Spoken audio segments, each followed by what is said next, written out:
Hola, les doy la bienvenida a este nuevo episodio del podcast y hoy vamos a estar hablando sobre tipologías de violencia en parejas íntimas. Quédate por ahí, no te vayas. Yo soy la doctora Miriam Martínez y esto es de Terapias y Terapeutas.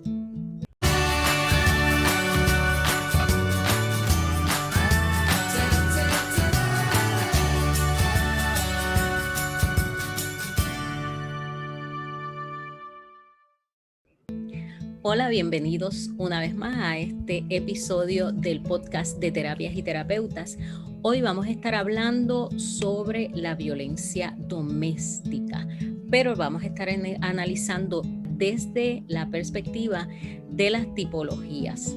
Aunque la violencia doméstica es un tema que siempre ha existido, porque la violencia siempre ha existido desde que el ser humano es ser humano. Sin embargo, no es hasta la década de los 70 que se empieza a crear conciencia de la violencia doméstica, específicamente en la pareja íntima. No es hasta la década de los 70 que empieza a crearse conciencia de esta situación como un problema que aqueja a muchas familias, a muchas parejas.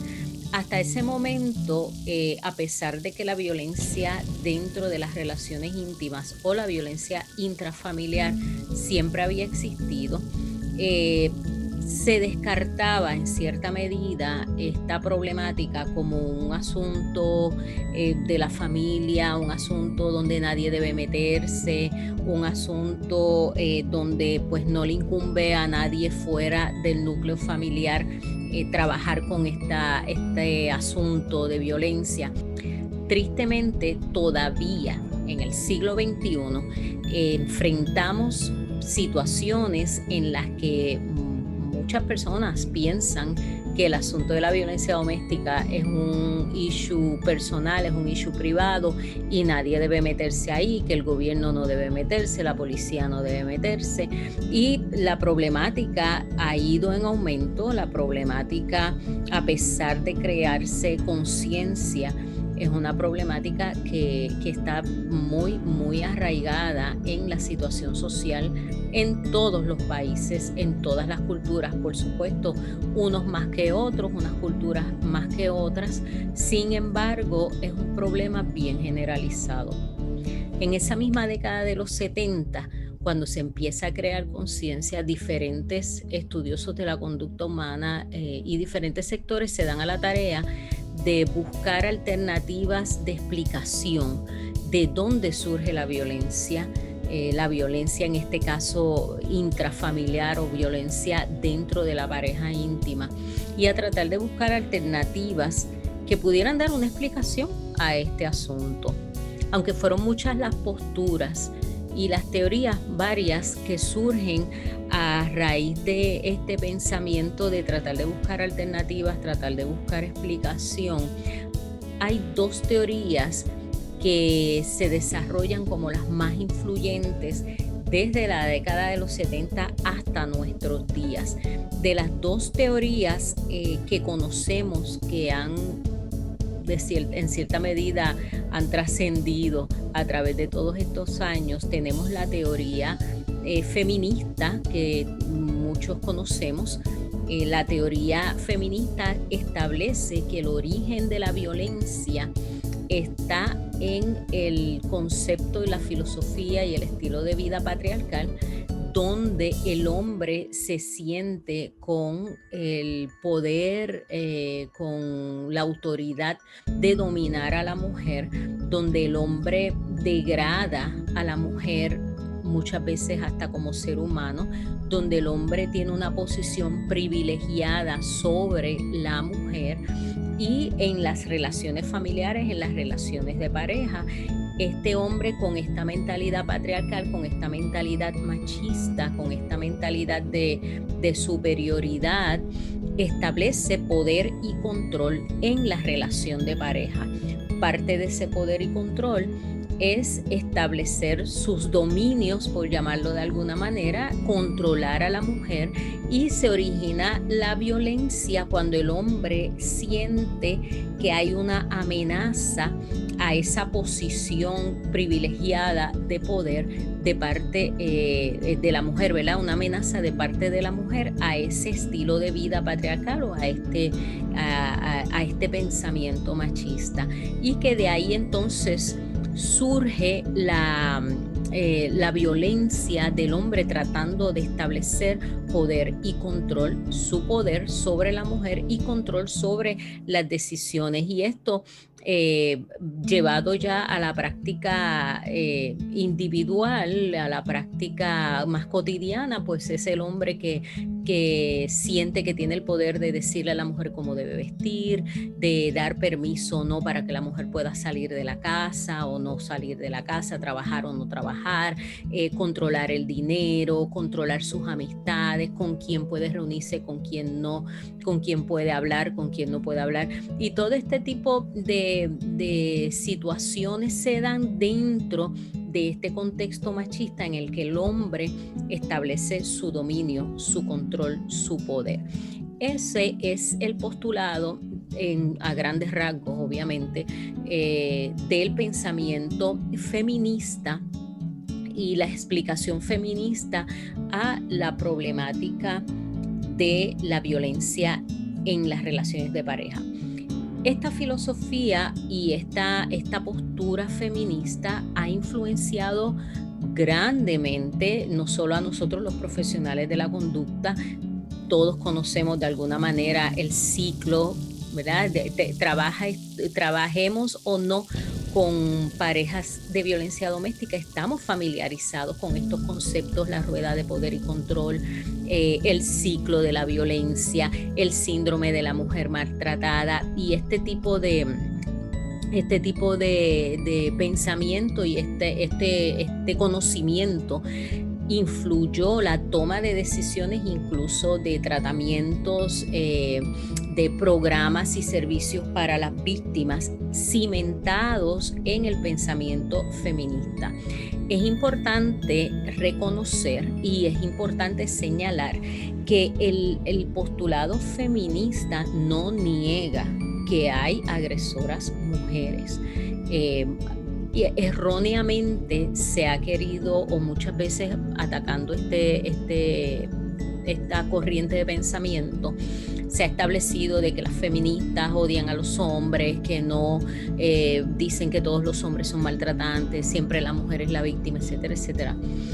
Y aunque, como en todo grupo humano, puede haber una que otra persona que piense de manera tan extrema, la realidad es que la filosofía o la teoría feminista reconoce que muchas veces la mujer puede ser la agresora. Lo que pasa es que también reconoce que cuando vamos a los números y vamos a las estadísticas, el agresor en la mayoría de los casos tiende a ser el varón bajo esta circunstancia. El estilo de pensamiento feminista, si nos damos cuenta, establece entonces que la violencia en cierta medida es bastante homogénea.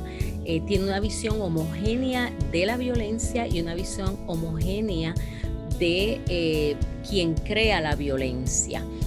Para la década de los 70 y los 80 también surge otra escuela de pensamiento, que es la teoría de violencia familiar.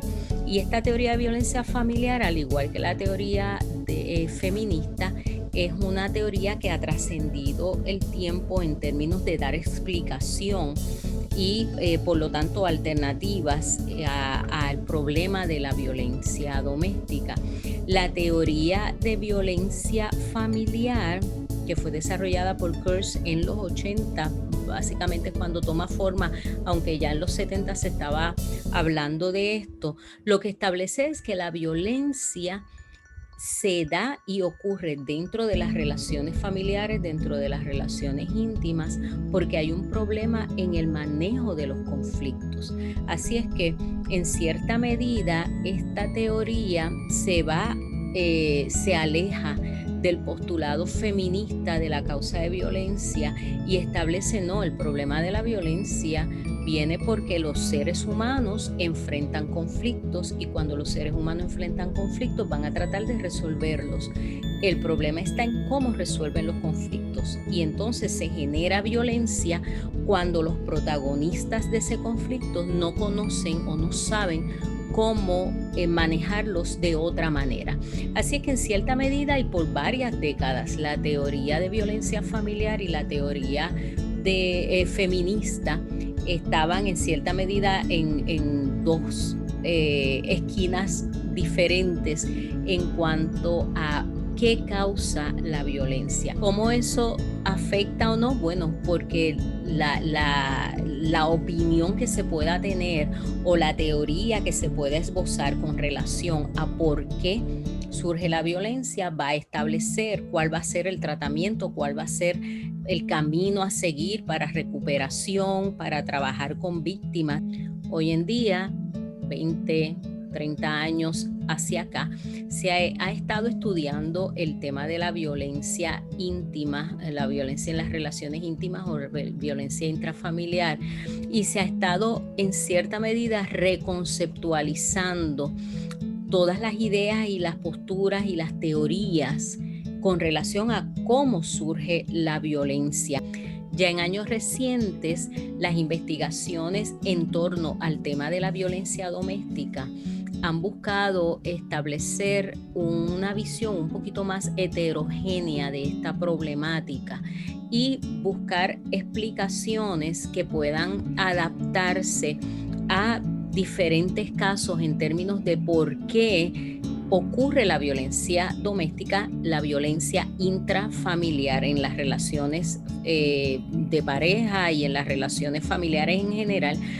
Y en la década ya más de los 90 se comienza a establecer y a explorar diferentes elementos para dar un acercamiento más tipológico a este fenómeno. Entonces, las investigaciones empezaron a tomar en consideración diferentes factores relacionados a la problemática. Entre ellos, y quiero leer aquí para que no se me pase ninguno, dentro de los factores que se han estado estudiando con relación a la violencia doméstica, tenemos varios subtipos que se han generado. Por ejemplo, el género de la persona que agrede, la frecuencia y la severidad del tipo de violencia. En cierta medida, pues entendiendo que no toda violencia es homogénea o es igual. El tipo, la frecuencia, la severidad, el tipo de violencia, si es física, si es emocional, la motivación o qué está causando, cuál es la causa subyacente, incluso se ha estado estudiando la respuesta fisiológica de la persona que ejecuta el acto violento, si hay presencia de algún trastorno de personalidad, si hay presencia de algún problema de salud mental, si la violencia se limita únicamente al entorno familiar, al aspecto íntimo, o si la violencia también se genera fuera. Así que podemos ver que se están considerando diferentes elementos y diferentes factores que pueden tener un impacto en el tipo de violencia. Y de aquí surgen las propuestas de tipologías. Yo quisiera hoy hablarles de 6 tipologías distintas o 6 autores que han postulado distintas tipologías con relación a la violencia. Hay otros más y posiblemente si ustedes se ponen a buscar información van a encontrar adicional. Sin embargo, estos 6 los seleccioné porque son los 6 autores que establecen sus tipologías basado en evidencia, basado en research. Y quisiera discutir a grandes rasgos cada uno de estos 6 autores o 6 investigaciones y cuáles son las tipologías que han encontrado. La primera de estas investigaciones es la de Gondolf, que en la década de los 80 realiza una investigación con relación a los tipos de violencia, y en su investigación hubo varios factores que consideró. Unos son factores demográficos, factores de niveles de abuso físico o verbal. Si el esposo, porque en este caso él lo investigó desde esa perspectiva, si el esposo hacía uso general en términos de la violencia, si tenía historial de arresto, de abuso de sustancia, y de todos esos factores, él entonces determina una tipología de 3 categorías. La primera categoría es la que él llama el agresor típico. Este es el que comete el abuso que es menos severo de las 3 categorías que él establece. Este tipo de agresor limita los abusos únicamente a los límites del hogar, a los confines de la casa, del hogar, de la familia. No es probable que tenga problemas de salud mental. Generalmente no tiene récord generalmente no tiene un récord policíaco, y tiende a tener pensamientos de arrepentimiento y de remordimiento una vez pasa el episodio violento. El otro tipo de agresor es el que le llama el agresor antisocial. Este generalmente es violento y abusivo dentro de la relación íntima, pero también, contrario al anterior, sí puede tener episodios de violencia y agresión fuera de los confines de la casa o del hogar. Podría tener problemas de salud mental, como por ejemplo un trastorno de personalidad antisocial, depresión, ansiedad, y podría ser usuario de sustancias. Según Gondolf, muy posiblemente esta persona tampoco tiene un récord policíaco. Y el tercer tipo de agresor, según Gondolf, es el agresor sociópata o sociopático. Este es la persona que comete altos grados de violencia, utiliza la violencia no solamente dentro de la casa, sino que también fuera de la casa.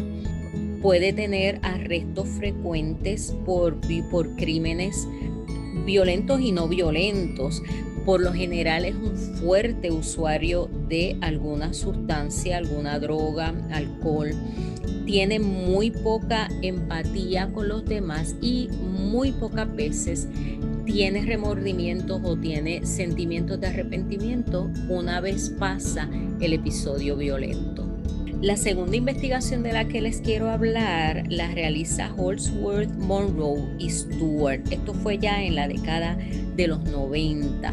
Ellos entonces desarrollan, de acuerdo a su investigación, 3 tipos de agresores.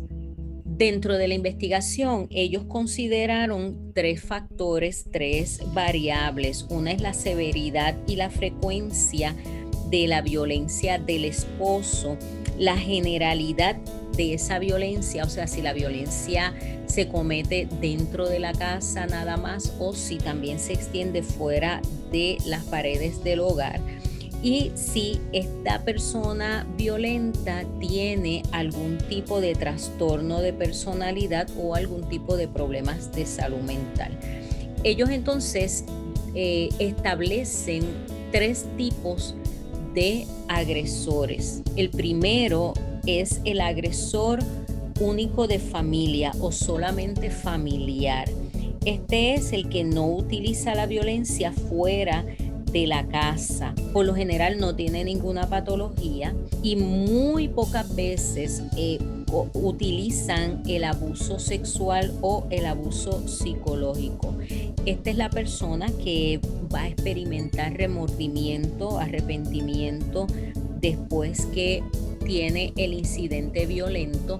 Y este tipo de persona violenta, por lo general, o este tipo de agresor, por lo general, no escala más allá del incidente inmediato de violencia. No es una violencia que vaya a escalar. La segunda clasificación es el agresor disfórico o límite o borderline en inglés. Este es el que comete actos de violencia hacia sus víctimas de moderado a severo.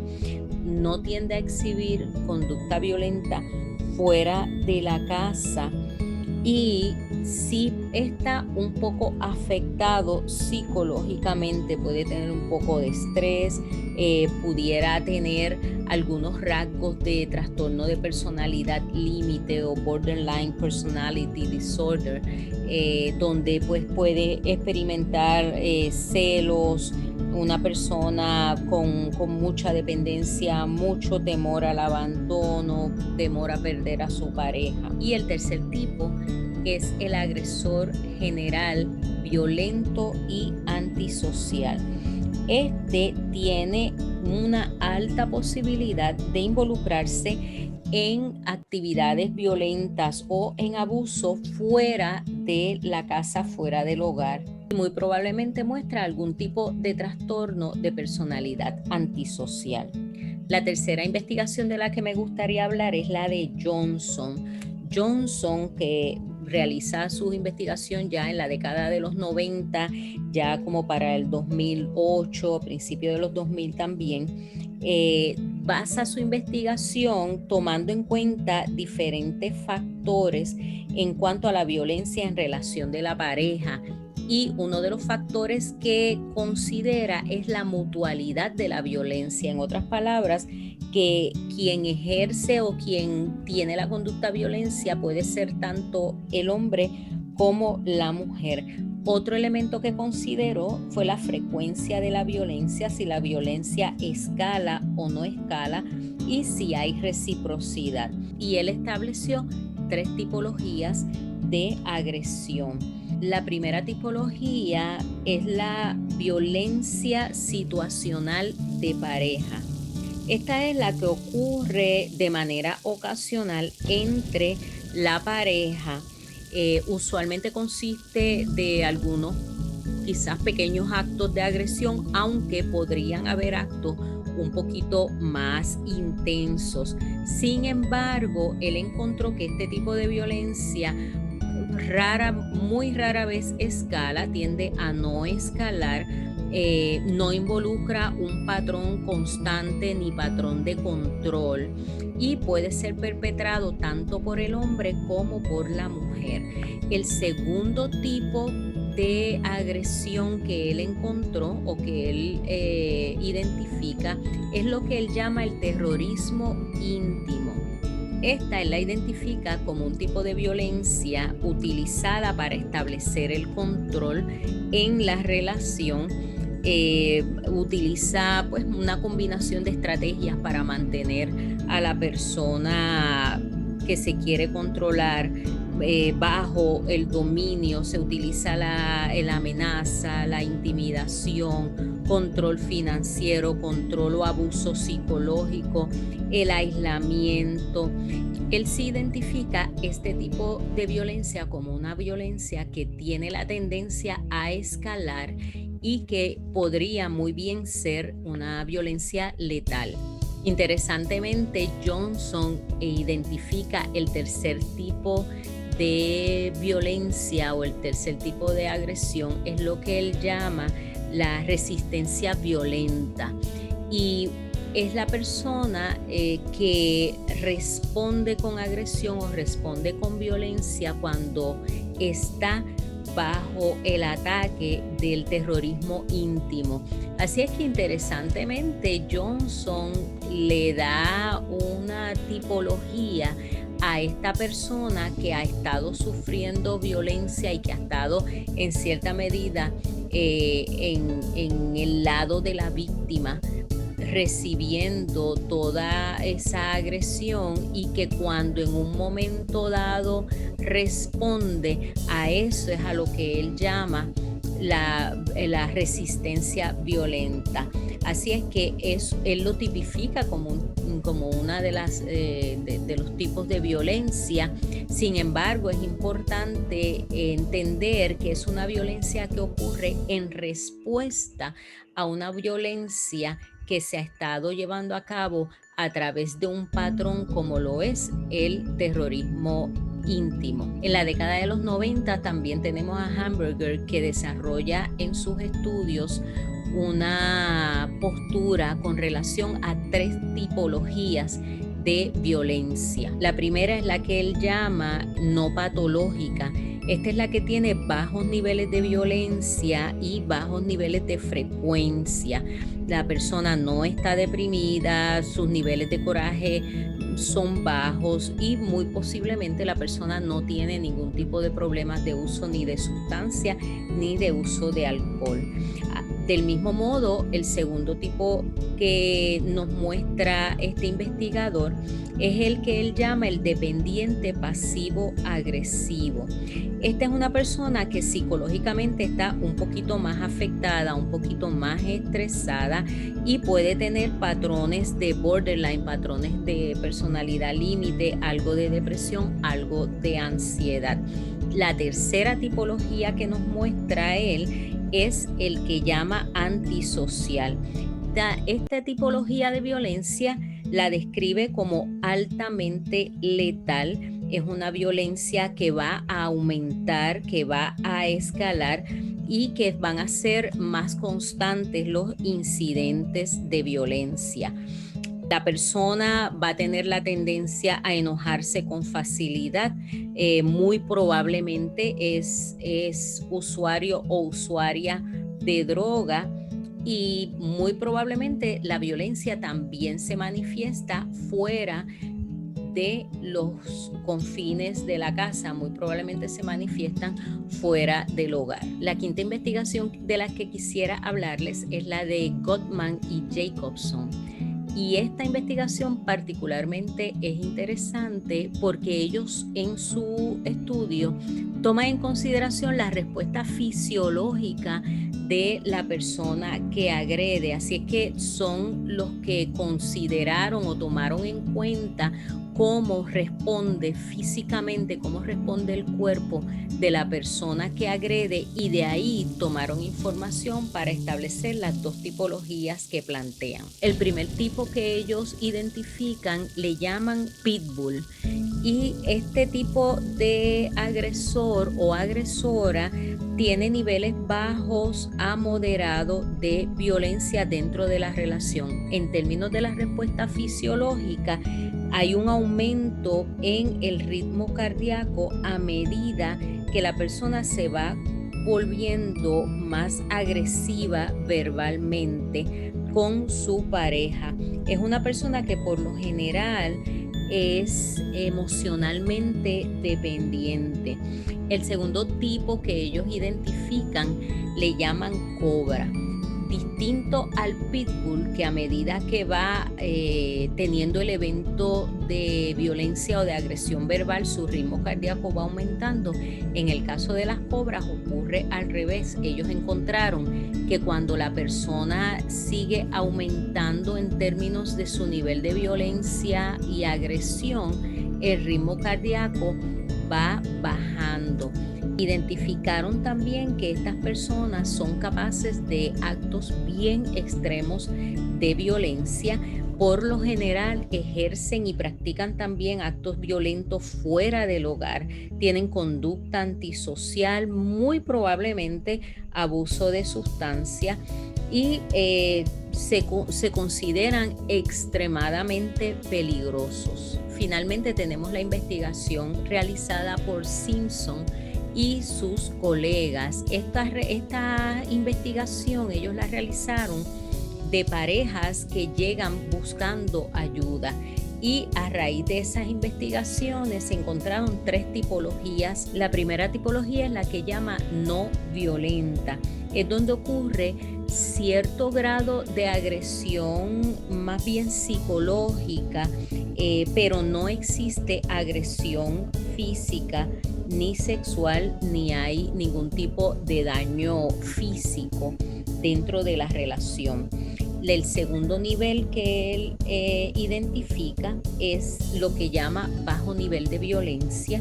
Ya ocurre una agresión un poquito más moderada en términos de la agresión psicológica.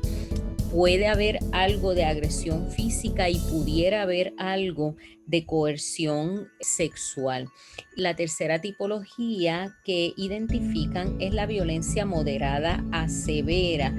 Esta pues es la agresión que puede convertirse en peligrosa o que es más peligrosa y donde sí ocurre la coerción sexual. Finalmente me gustaría hablarles de una propuesta de Carson y Jones. Ellos en el 2010 proponen una alternativa que llamaron el continuo de conflicto y control.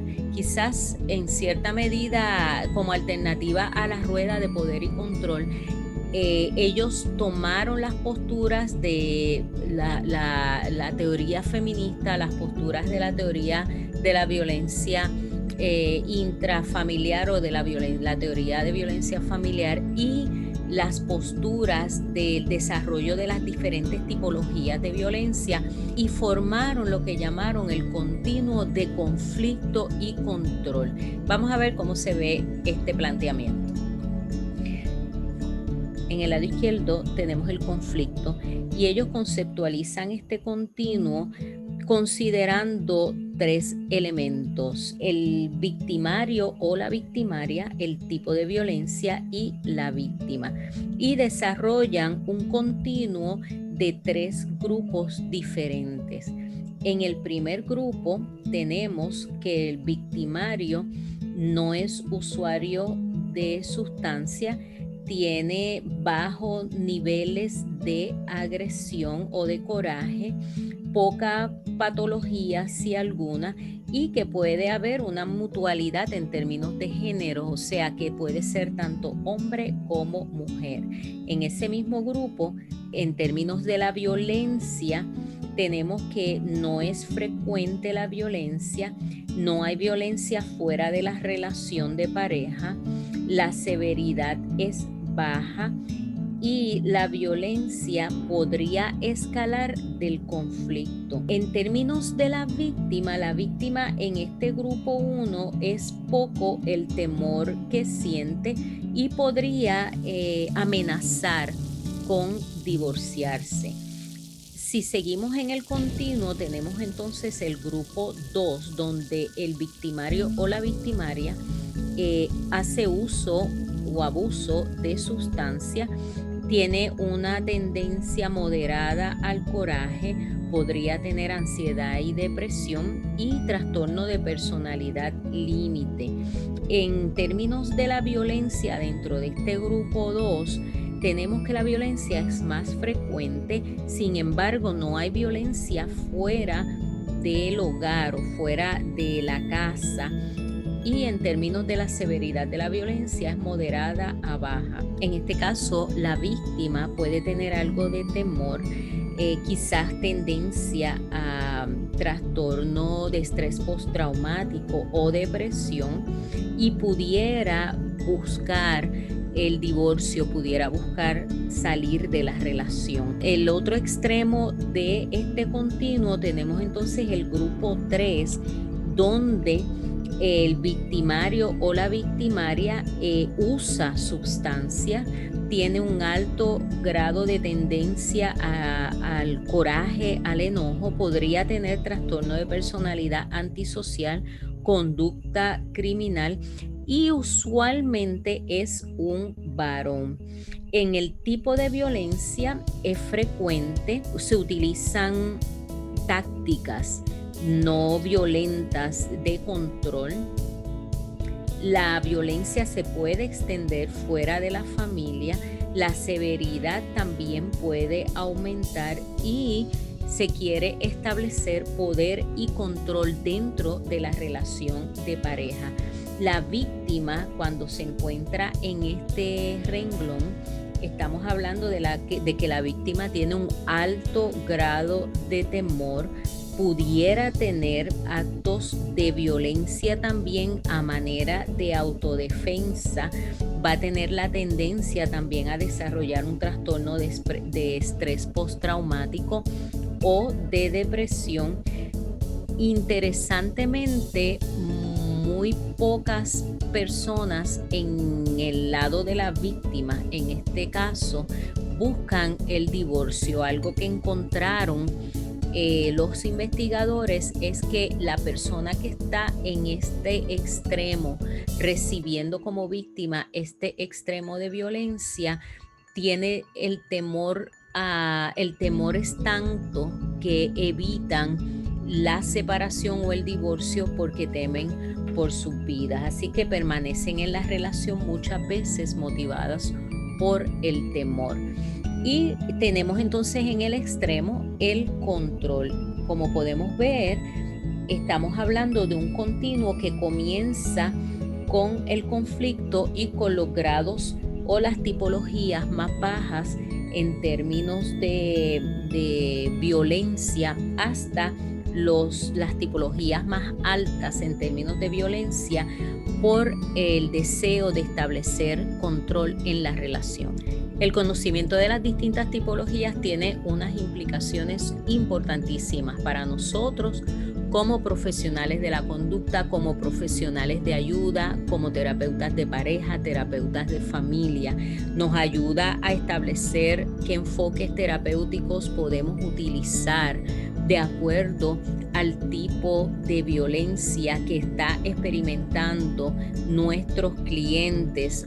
Nos ayuda también a establecer métodos de avalúo, métodos de assessment en términos del tipo de violencia, porque al tener una visión más heterogénea podemos darnos a la tarea de ir quizás un poco más allá y tratar de identificar qué está motivando la violencia, qué tipo de violencia es la que se está dando y qué podemos esperar o qué podemos no esperar. Ciertamente, el ser humano tiene la capacidad de ser impredecible y la violencia no podemos tomarnos riesgos, por decirlo de alguna manera, en términos de nuestros clientes. Ahora, también necesitamos tener un juicio clínico para tratar de manera adecuada lo que es la verdadera necesidad de nuestros clientes. Si tenemos una visión demasiado homogénea de la problemática, podríamos estar perdiendo oportunidad de ayudar a clientes cuyo origen violento no está necesariamente relacionado al aspecto del machismo, al aspecto del poder y control. Importante entender que no estamos negando el que exista ese tipo de violencia, simplemente estamos planteando lo que se ha estado investigando en recientes años en términos de las tipologías y ampliando un poquito nuestra perspectiva en cuanto a qué tipo de violencia pudiera estar sufriendo esa familia o esa pareja que viene donde nosotros buscando ayuda, y en cierta medida poder predecir hasta cierto punto, siendo muy cauteloso, si esto es un acto violento de una vez, si es un patrón, si es un episodio que pudiera escalar o la violencia pudiera seguir escalando, y nos da más herramientas para nosotros ser efectivos en nuestro trabajo. Bien, déjame saber si has tenido clientes con casos de violencia y cómo has trabajado estos casos, y si te parece que esta postura de las tipologías pudiera ser de ayuda en tu práctica terapéutica. En la descripción del video voy a dejar todos los enlaces para que puedan entrar y buscar información adicional sobre las nuevas tendencias en cuanto a la investigación de la violencia doméstica. Será entonces hasta la próxima.